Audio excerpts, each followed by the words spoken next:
প্রিয় দর্শক এবং শ্রোতা, রেডিও সাগরদ্বীপের নিরাপদ প্রযুক্তি নিরাপদ জীবন এর 14তম পর্বে আপনাদেরকে স্বাগত জানাচ্ছি। আমাদের সাথে আজকে বিশেষ অতিথি হিসেবে উপস্থিত আছেন সম্মানিত অতিথি। আপনাকে আজকের এই অনুষ্ঠানে স্বাগত জানাচ্ছি। আপনাকেও শুভেচ্ছা। আপনার পরিচয় যদি শ্রোতা এবং দর্শক যারা এই মুহূর্তে দেখছেন তাদের উদ্দেশ্যে বলেন। আমি অ্যাডভোকেট ফাতেমাতুল জান্নাত পুতুল। আমি হাতিয়া দেওয়ানি ও ফৌজদারি আদালতে প্র্যাকটিস করছি। ধন্যবাদ আপনাকে। আপনার কাছে আমাদের জানার হচ্ছে যে কর্মক্ষেত্রে অনলাইন হয়রানি ও নারী নিরাপত্তায় করণীয় সম্পর্কে যদি বলেন। আসলে বর্তমান গ্লোবালাইজেশনের যুগে নারীরা স্বমহিমায় এগিয়ে যাচ্ছে নিজেদের কর্মে, দক্ষতায়।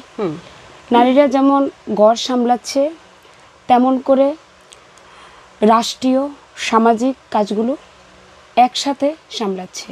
সো নারীদেরকে ঘরে বাহিরে নিরাপত্তা দেওয়াটা অতীব জরুরি।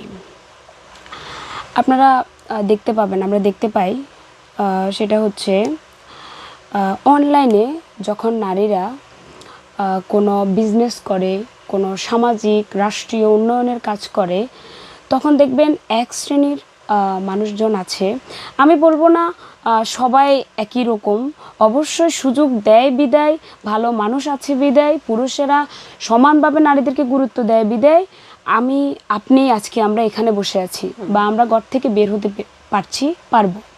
কিন্তু এক শ্রেণীর মানুষ আছে যারা এই সমস্ত নারীদেরকে, যারা সামাজিক কাজ করে, বিজনেস করে, রাষ্ট্রীয় উন্নয়নে কাজ করে, তাদেরকে হয়রানি করার জন্য তাদেরকে ব্যক্তিগতভাবে আক্রমণ করে, তাদের ছবি এডিট করে, তাদের সম্বন্ধে বাজে বাজে আইডি খুলে সেখানে তাদেরকে নানা রকম হয়রানি করা হয়, আপত্তিকর ভিডিও ছড়িয়ে দেয়, আপত্তিকর কথা লিখে, যেখানে নারীরা আসলে অত্যন্ত লজ্জা পায়, অত্যন্ত ভয় পেয়ে আসলে নারীরা কর্মক্ষেত্রে যাবে কি যাবে না তখন সেটা চিন্তা করে।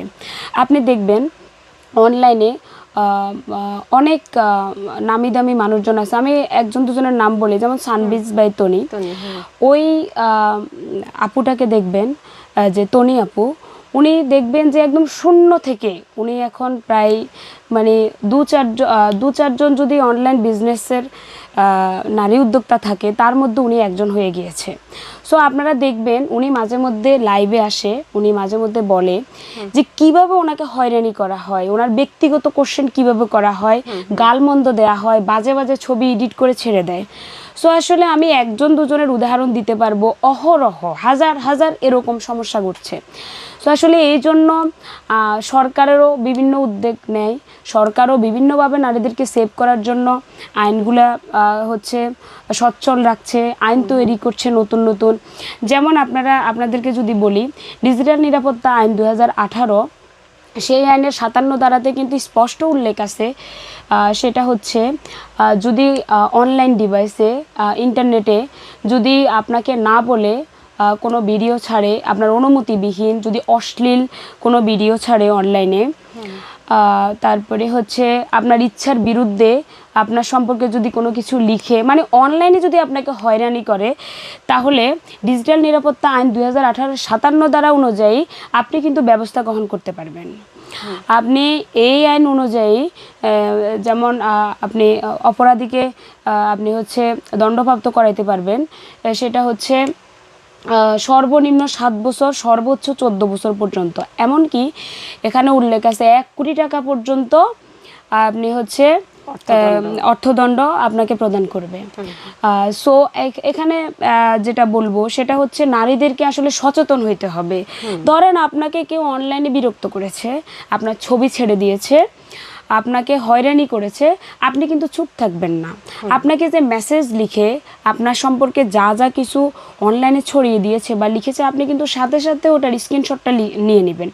যদি আপনি স্ক্রিনশটটা নিয়ে নেন তাহলে কিন্তু ব্যবস্থা গ্রহণ করতে খুব সময় লাগবে না, খুব তাড়াতাড়ি কিন্তু ব্যবস্থাটা গ্রহণ করা যাবে, শাস্তিটা আপনি ওকে পাইয়ে দিতে পারবেন। সো এই জন্য আপনাকে কি করতে হবে, সচেতন হইতে হবে। আপনি চুপ থাকলেন, আপনাকে সম্পর্কে বারবার লিখলো, আপনি কিছু বললেন না, ছবি ছেড়ে দিল, হয়রানি করলো, আপনি চুপ থাকবেন, তাহলে তো হবে না। আপনাকে জোরালো ভূমিকা পালন করতে হবে নিজেকে সেভ করার জন্য।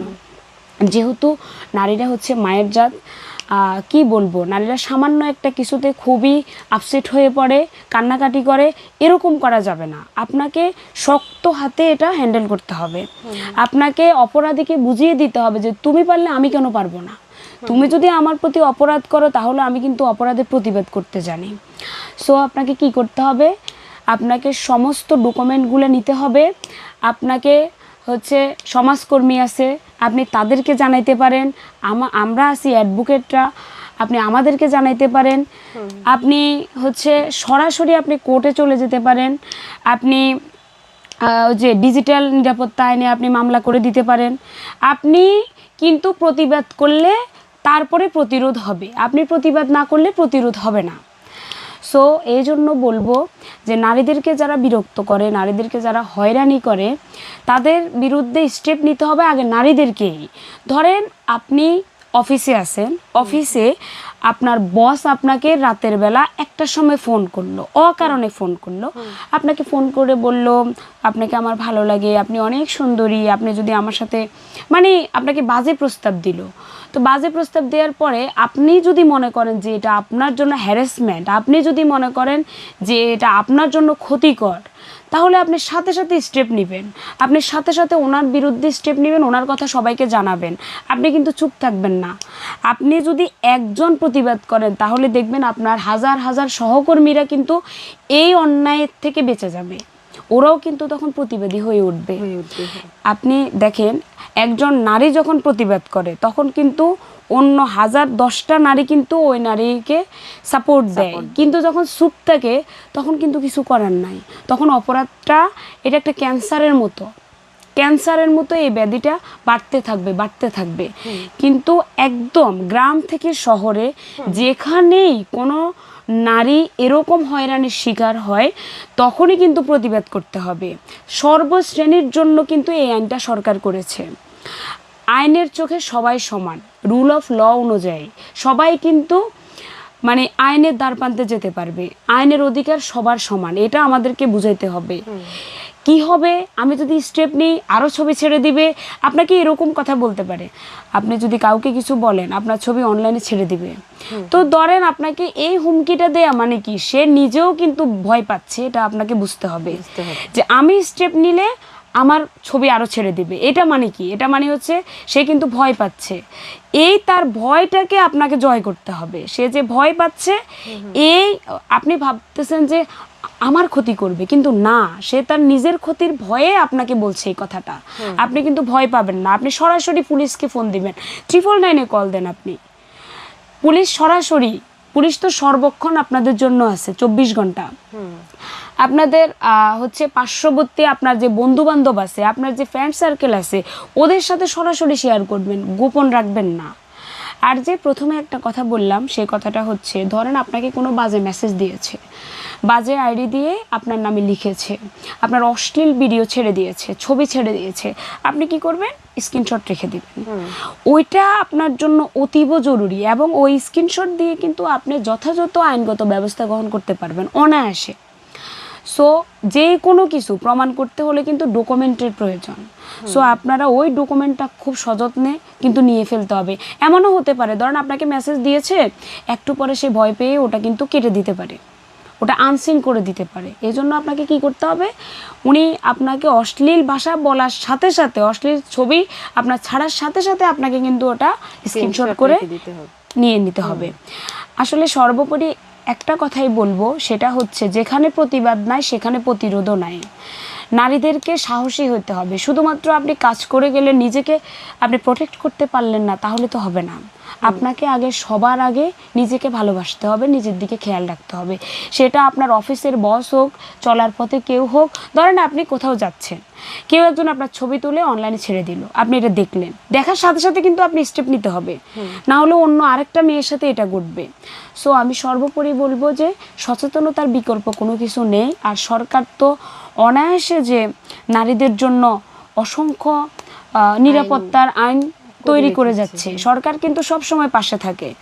সো এখন নারীদের সবার আগে সচেতন হইতে হবে, এটা হচ্ছে আসল কথা। আর আপনি চুপ থাকবেন না, সাথে সাথে আপনি স্টেপ নেবেন। নিশ্চয় সুস্থ সমাজ গড়তে, সুস্থ রাষ্ট্র গড়তে, উন্নত রাষ্ট্র গড়তে নারীদের বিকল্প নাই। আপনি দেখবেন নারী পুরুষ যেখানে একতাবদ্ধ হয়ে কাজ করে সেখানে কিন্তু সব কিছু সুন্দর। সো নারীদেরকে সবাই মিলে নিরাপত্তা দিতে হবে, নারীরা নারীদেরকে নিরাপত্তা দিতে হবে, তাহলে আমরা সুন্দর আগামী রাষ্ট্র এবং সমাজ গড়তে পারবো। এটা পরিবার থেকে রাষ্ট্রীয় পর্যায়ে, সর্বপর্যায়ে, সামাজিক পর্যায়ে সচেতনতা তৈরি করতে হবে। ভয় পাবেন না, ভয়কে অলয়ে জয় করতে হবে। ধন্যবাদ সম্মানিত অতিথি, আপনার নারী নিরাপত্তা এবং অনলাইন হয়রানি সম্পর্কে যে গুরুত্বপূর্ণ তথ্য আপনি দিয়েছেন আমাদের শ্রোতা এবং দর্শকদের জন্য, আপনাকে অসংখ্য ধন্যবাদ। আপনাকেও ধন্যবাদ।